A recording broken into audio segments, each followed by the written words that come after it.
Ndau ya nduna ndine Vhaapostola Petrus Chidavu iwa chigwada cha nechavidzwa upfi Vhaapostola Gospel Group kod vana mushumo wa launch ine ra khou ita nga December nga 29 hapa la Angelele Harabali. Zwino musi ri tshi ita mushumo hononi wa mudzimu ri kona u fusha ṱhoḓea dza vhatevheli vha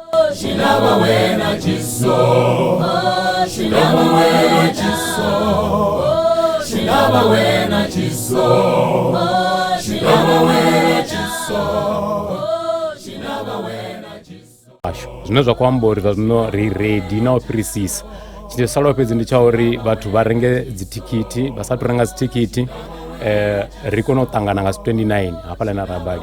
Zwine nda nga khwaṱhisedza zwone ndi zwa uri a huna uri vha ḓo disappointea, because zwine ra vha ri khou ita zwine riṋe ri ita zwithu zwine zwa vha zwo dzudzanyea zwo fhela.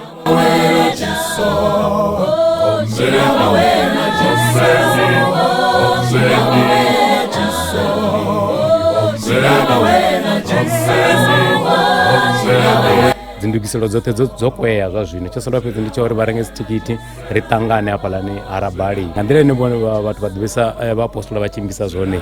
Ro kwea nga ineḽa nḓila na u tou fhirisisa futhi vha sedzana hafho fhethu hune ra vha hone ndi studio tshine vha khou tshi vhona ndi studio tsho fhelelaho tshine na mushumo une wa tea u bva hafha fhethu a u dauti.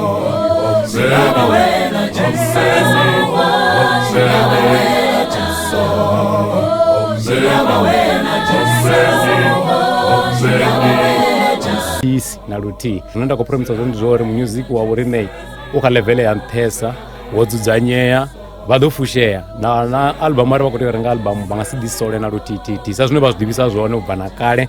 Albamu dza Vhaapostola a hu no pfhi yo bva fashion. Zwino zwine nda nga amba zwone ndi zwa uri khunyeleli nga dzi 29 kha ri ṱangane a huna problem na nthihi, tshiṅwe na tshiṅwe tsho dzudzanyea. Ri khou amba uri zwa zwino dzinzanyo dzoṱhe dzo fhelelesa. Zwine nda nga amba zwone ndi zwezwo, ndi tshi nga amba uri no a thi ndoṱhe, ndi na vhathu vhane ra shuma roṱhe hafha. Ndi khou tenda uri ṱhaṅwe vha ḓo vha tshi khou vha vhona vhane ra khou shuma roṱhe, so uri ri ready lwo fhedza kha ri ṱangane nga 29 ndau ya nduna.